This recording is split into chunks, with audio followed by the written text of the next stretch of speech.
خوتي خواتاتي، السلام عليكم، مرحبا بكم معنا في حلقة جديدة مع معالج طبيعي.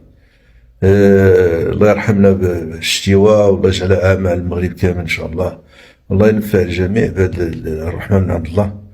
والله يشافي الجميع. بالنسبة لفصل الشتاء، أنا كنقولو خريف الشتاء، حنا عندنا كلشي الشتاء. بدا وخصنا الاستعداد باش من نطيحوش في المطبات.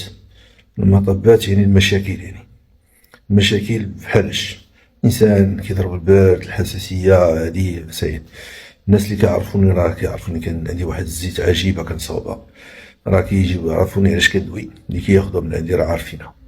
ما كنهضرش باش ندير اشهار للزيت ديالي انا، ولكن غادي نهضر معكم بلا كيفاش، بلا الزيت بلا والو، الانسان كيفاش تق راسك ووليداتك في حالة نزلة البرد.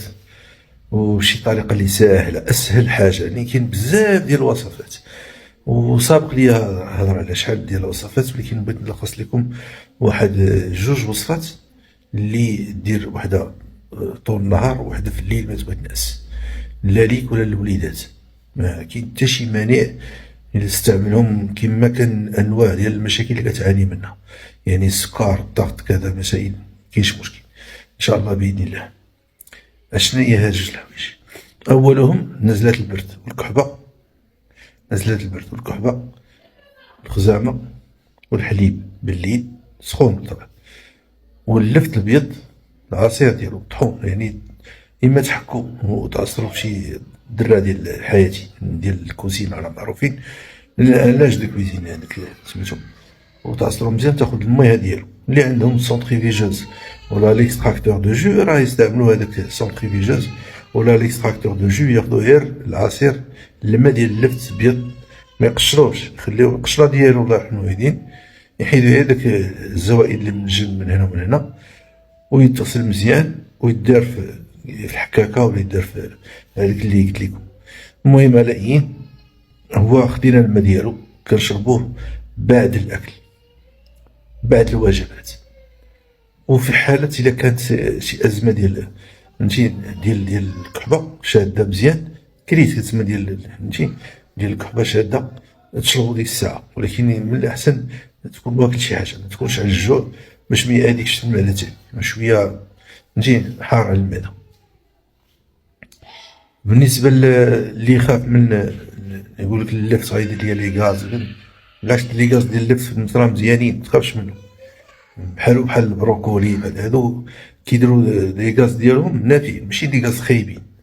اللي كيدير لي غاز خايبين هما اللي كياكل مثلا بحال دابا القطاني، خصوصا الا كان القطاني بالخبز، يعني خلطهم مع لاسيد فيتيك، حمض الفيتيك اللي كاين في الخبز، بخصوص كاين في القمح الكومبلي وكذا بزاف كتير، فهمتي بان كومبلي. والقمح حنا كناكلو قمح بزاف في المغرب، فهمتي ردو بالكم. يعني الا بغيتي تاكل اللوبيا ولا العدس كلهم بوحدهم سيك بلا معلقه صراحه، يعني حتى البصاره كاع بغيتي تاكلها ما كيتشهر، ما يمكنش تحبس على بنادم ما تاكلش ما تاكلش، ولكن ما تاكلش بالخبز. هذا الخطا اللي كنديرو، وعلاش كيدير لنا داكشي لي غاز وكيضرنا وكذا.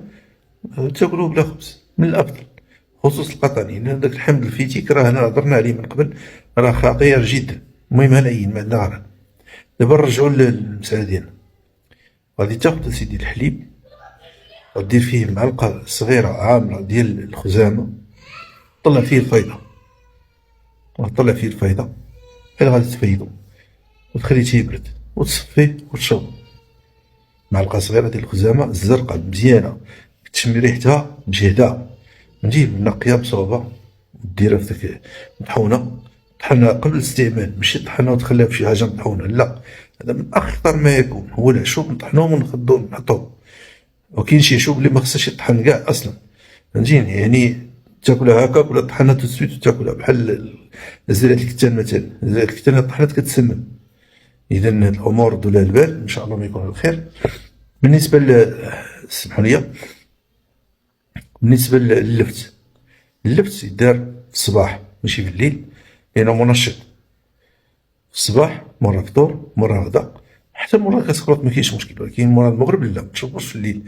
اللي تشرب الليل هي الخزامة والحليب، بغيتي تزيد معاهم واحد 7 شعيرات ديال الزعفران شعرة، اللي هو يحس براسو مدخول ديال البرد بصح فهمتي، وداخل فيه البرد بزاف بزاف، ولا في شي اماكن في المغرب اللي جبليه ولا عندهم البرد قارس بالليل وداكشي، بالليل ماشي بالنهار يدير داك 7 الشعيرات مع الخزامه يجي يشرب. ما كاينش واحد تفاعل خايب ولا شي حاجه، بالعكس مزيان، متخافش منها ان شاء الله باذن الله.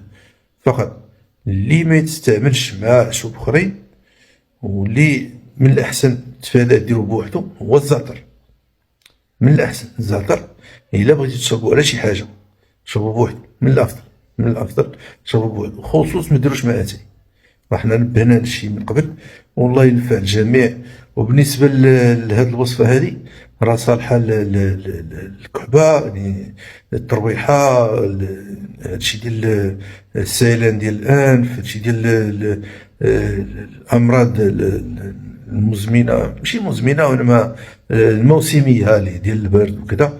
يعني الانسان كيكون مهدود ما قالش ليه حرك، ملي تبعها مره جوج كيحس براسو توقد وناض صافي ولاح عليه فهمتي. اما بقيتي ناعس بالبرد وكذا راه نزيد تمرض.